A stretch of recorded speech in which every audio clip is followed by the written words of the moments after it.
Hello YouTube, and welcome to my channel. This is Sci Prime Productions, and here I hope to put out a series of videos talking about tabletop role-playing games. I plan to do a whole series about how to get into the role-playing game hobby. Now, this is my first ever YouTube video, so please bear with me as I figure stuff out. But, without further ado, here is part 1 of learning how to play tabletop role-playing games. Part 1, Overcoming the First Hurdle Yourself. Now, I've played a lot of role-playing games such as Dungeons & Dragons, Shadowrun, Palladium, Pathfinder, and many other systems for many years. And I found that oftentimes the first hurdle that people have when joining a role-playing game is that people get in their own way. They may want to try an RPG like Dungeons & Dragons, but they overthink it and end up convincing themselves not to do it. So, for this video, I'm going to try and cover the 3 biggest things I hear from people talking themselves out of having a good time joining the tabletop role-playing game community. Now, first off, before we start, let me make a disclaimer. Don't let others bully you into playing role-playing games. If you aren't into it, don't let someone else pressure you. The role-playing game community is as large and as diverse as any other, and occasionally we will have players that are overzealous in trying to sell RPGs to potential new players. While they often mean well, their actions can come off as annoying or even border on harassment. So, if someone bothers you to play an RPG and you don't want to, please let them know in no uncertain terms that such harassment is unwanted and it is only serving to drive you further away. Now, with that disclaimer out of the way, let's talk about people who want to try role-playing games and have talked themselves out of it. Part 1, what if people make fun of me? I've talked to a lot of people who are interested in starting role-playing games like Dungeons & Dragons, and the one most common reason I hear for not wanting to play is that people are afraid of being made fun of. This is not unreasonable. A lot of people have a fear of public humiliation, and the portrayal of role-playing games in popular culture has only cemented the idea that a new player's first time in a game will be humiliating. Just look at this clip from My Little Pony. This spell here, I transform him into a parsnip. You need 11 intelligent points to cast a transform into root vegetable spell. I'm not intelligent. I cast it anyway because this game is stupid. The spell backfires. So your claws grow leaves and transform into parsnips. Parsnips. The guard laughs. He calls his friends over, and they laugh too. Don't you laugh at me, Big Hat. Does it really say that? Let me see. In this clip, John Delancey's character Discord is clearly upset and not having a good time. Instead of addressing the problem or making him feel more comfortable in the game, the other players laugh at him for a mistake he made in a game he doesn't know how to play. Granted, Discord here is being a bit of a toxic player, but he's new and doesn't understand how the game works, and people laughing at him is just going to make him less likely to play. I don't know where this idea started, but for the most part it isn't true. Most of the role-playing groups I've played with have been very welcoming and accepting of new players, and willing to be patient with them as they learn the game. We were all new players once, and we've all made the same mistakes, so any role-playing game group worth its salt is going to be quite forgiving to new players. Am I going to say that jerks will never happen in role-playing games? No. Jerks exist at all levels of society and in all walks of life, so I'm sure there's some role-playing game jerks out there that are just itching to make fun of anyone who makes the slightest misstep. But such players are toxic and usually asked to either shape up or leave the group after it becomes a problem. Trust me when I say almost all players want to grow the industry, so they aren't looking to drive people away by being bullies. Having introduced many a new player to role-playing games, let me tell you what will happen most often from my experience. A more experienced player will come and give you a brief rundown of how the game works, and you can start playing. The other players will make suggestions or point out rules as you go, but not in a negative way. Common phrases I'll use when talking to new players are things like, "I know that makes sense in real life, but in this system it doesn't work that way." Or, "Sadly, that's not really how things work in this system." Then I'll often try to help come up with an alternate solution. I try not to tell people what to do, but instead politely point out options. So yeah, don't be afraid of other players making fun of you, even though you don't know the system. Chances are they're going to be patient for the first several sessions while you get your feet under you. The second problem I hear is that it seems impenetrable. Again, a common trope we see in media is that someone has to be super knowledgeable about the game in order to play, and it can seem impenetrable and obtuse to those outside looking in. Just take a look at this clip from the first episode of Stranger Things.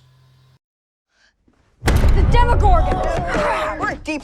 Will, your action! I don't know. Fireball him! I'd have to roll a 13 or higher. Too risky. Cast a protection spell. Don't be a pussy. Fireball him! Cast protection. The Demogorgon is tired of your silly human bickering. It stops towards you. Boom! Fireball him, Will! Stop! Boom! Cast protection. It was in anger! Fireball! And... Here, everyone seems to know everything.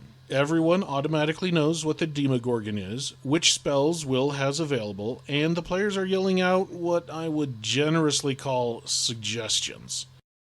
Everyone seems super knowledgeable about the system and what the other players can do. The environment is toxic and hostile, and if I were a new player, this would be very uninviting to me.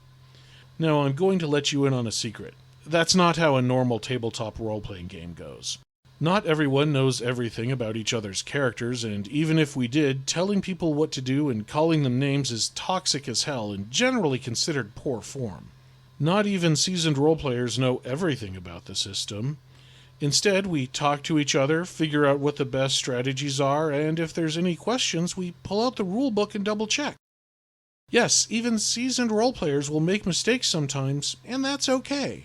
Like I said back in Section 1, learning the game is pretty easy, and as long as there's a halfway decent veteran role-player in the group, everyone should be able to pick up the game quickly enough and start playing. No one is going to be shouting at you to cast Fireball or calling you names on your first few sessions.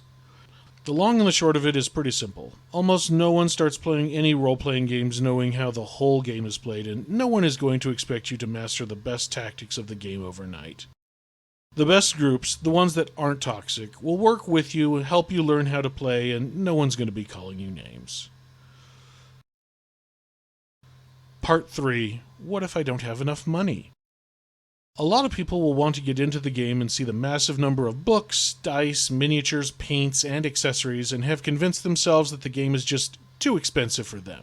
The truth is that to start playing a role-playing game, you don't need any money, so long as you find a halfway decent gaming group.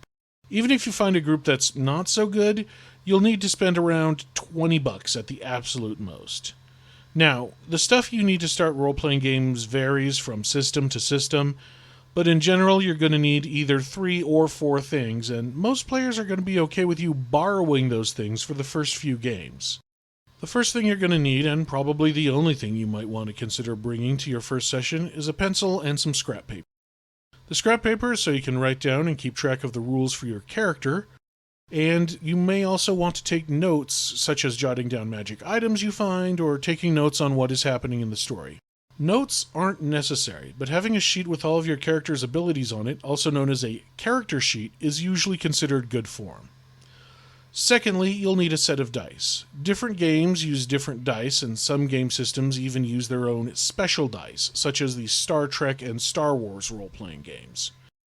Please note that often for your first game, most role-players will be happy to loan you some dice for the game, and getting a full set of normal dice for, say, Dungeons & Dragons or Pathfinder can cost as little as $1.25 to maybe $6.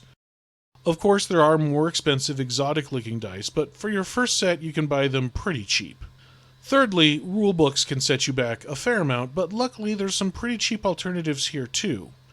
Some games, such as Paizo's Pathfinder, sell the PDF of their core rulebook for extremely cheap.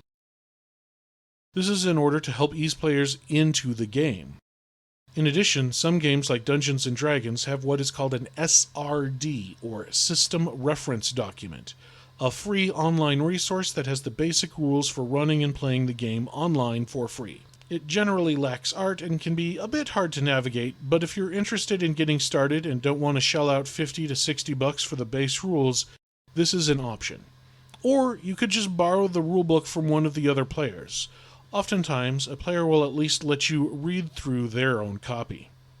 The last thing you may need is a miniature. You see, some games are tactical and work best if you have a little token of your character moving around on a map to show exactly how far you are from something, or how fast you can move. Not all games use miniatures. For example, the Fate system doesn't require them.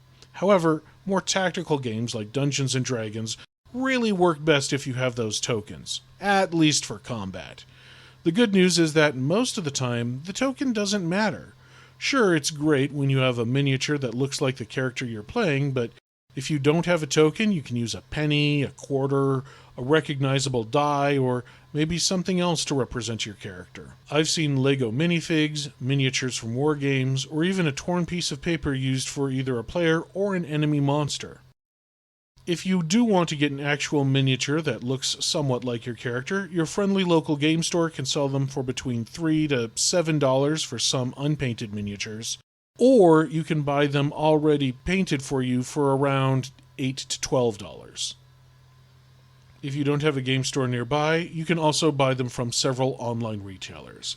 And again, if someone in your gaming group is into miniatures, you may be able to borrow one for several sessions. Please, if you liked this video and you found it helpful, consider subscribing and liking it. I'm trying to give this whole YouTube thing a shot, and I could really use your support. Thank you.